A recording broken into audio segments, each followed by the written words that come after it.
They called it Apollo 18, the mission that never officially happened. According to NASA records, the Apollo program ended with Mission 17 in 1972, but among internal memos recovered decades later was reference to something else. Mission SL8, High-Risk Recon Lunar Operations. No crew list, no flight data, just one note in the margin.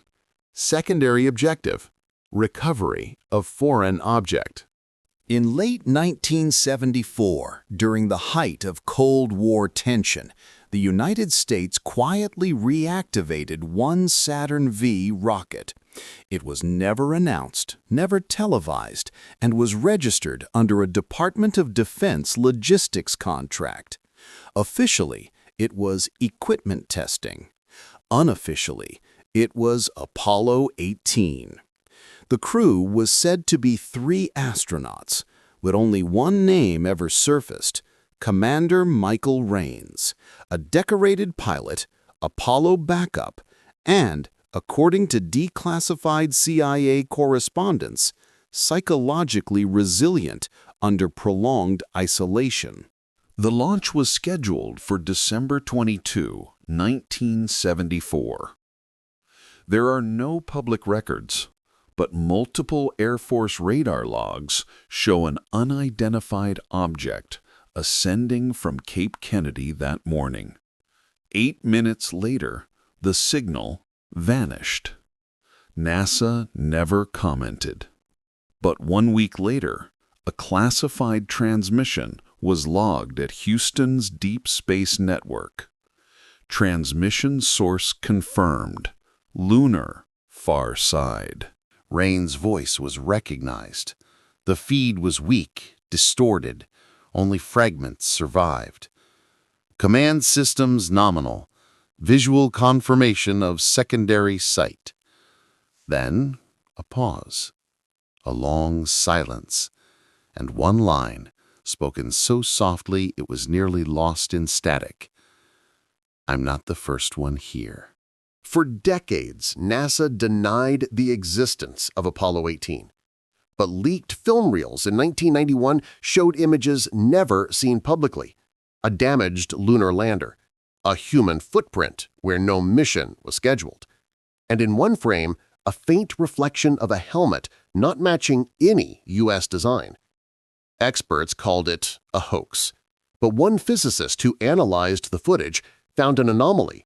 The shadows on the surface didn't match any recorded lunar day cycle. It meant the footage came from the far side of the moon, where sunlight behaves differently, and where no American craft ever landed. Then, in 2003, an encrypted file surfaced on a NASA archive server. It was labeled AP18/EchoLog12. Inside, 3 minutes of audio, white noise, and a single repeating signal: 3 pulses, pause, 3 pulses again.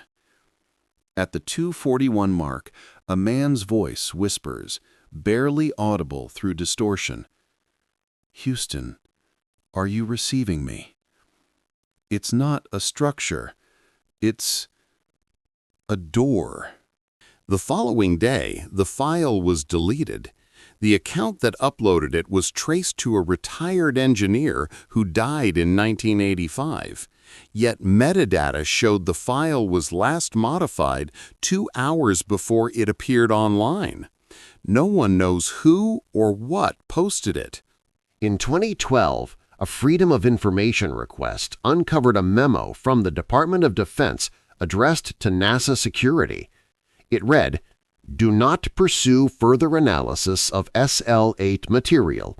Maintain official position of termination due to funding cuts. Any recovered biological or structural samples fall under jurisdiction of Strategic Command."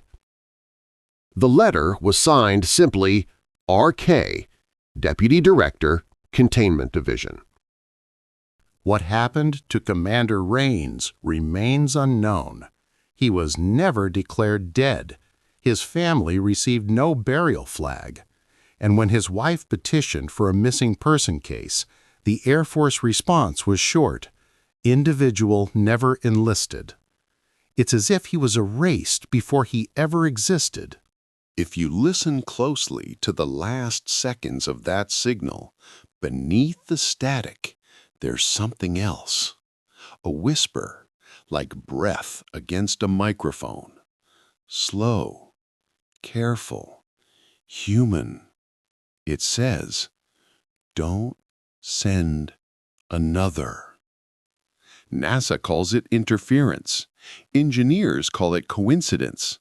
But for those who study the blacked-out pages of Project SL-8, it's a voice reaching across 50 years of silence. And if the recording is real, then maybe, just maybe, Commander Raines never stopped transmitting. He's still out there, waiting for someone to answer.